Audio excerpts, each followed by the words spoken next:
Lagi na ko na rin sa amin, bigyan kita ng 5,000 na. 1, 2, 3, 4, 5,000 pesos. Gamitin mo po yan. Ay, wala ka naman. Maliit na halaga lang. No, para sa mga anak mo. Tsaka, bili ka ng ano ha? Bilis tsaka manok ha? Bili ka ng manok para yun yata paborito nila. Yan po, ang peso. Ang Jollibee ko mukha. Ano, hindi pa sila nakakapasok ng Jollibee? Ay, kawawa naman. Gusto nila? Yan, wala na.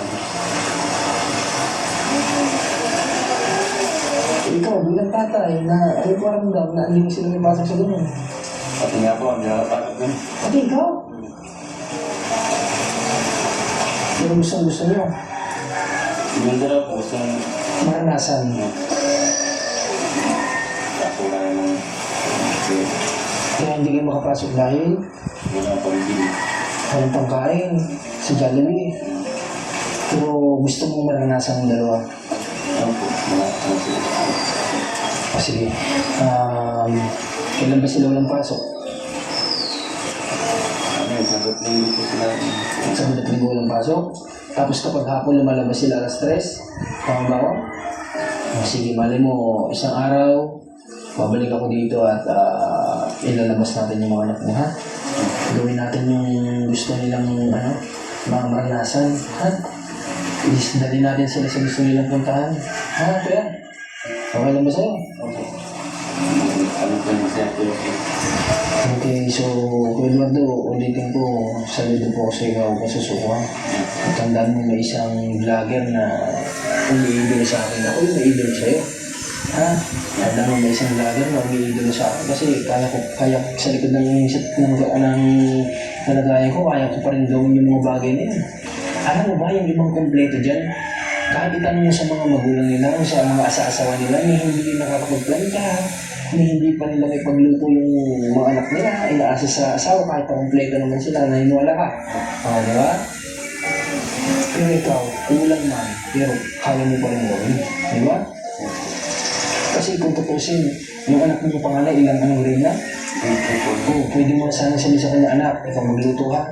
Anak, magluto ka ng ulam niya, pwede, di ba? Pero hindi mo ginagawa. Ano, may ibang po, pinapakawas na lang. Tama yun, para may matutunan din. Di ba? Kasi mahirap naman na, tama lang naturuan mo sila. No? Pero, ang ibig ko sabihin, yung mga bagay na kaya mo pa naman gawin para sa kanila, ginagawa mo, di ba? Pero, tama yun, turuan mo silang kung paano magluto, kung paano maglaba, kung paano magkumpuni ng mga gamit, para na sila magpaglaki nila, hindi sila mahina. Di ba? Alam mo naman yan. Kasi ang taong walang alam paglaki, kawawa talaga. Di ba? So, lahat ng nalalaman mo, turo mo sa kanila. Okay, sige kuya. Sa susunod guys, makikilala natin yung mga anak ni Kuya Eduardo. Sa ngayon lang, nasa school pa sila. So, susunod, antayin natin. Antayin nyo lang po at makita nyo rin yung anak na mamimit din po natin yan. At ibigay natin kung ano yung isa sa magpapasaya sa kanya. Okay, Kuya Eduardo? Sige, salamat po ha. God bless po sa inyo. Sige po. Okay, so guys, sa lahat kung gusto mag-donate para kala Kuya Eduardo, ay open po ang aming Facebook page, ng Marcos TV Channel or Marcos Arcega or Commander ni Marcos or Alma Vlog. Pwede po kayo dyan mag-message, maalin dyan sa mga yan para po sa donation para kay Kuya Eduardo, para sa kanilang mag-aama. Kasi may mga busilak na puso, pati ng dalawang isip para po sa pamilya ni Kuya Eduardo. Yun lang po, maraming salamat and God bless po sa lahat.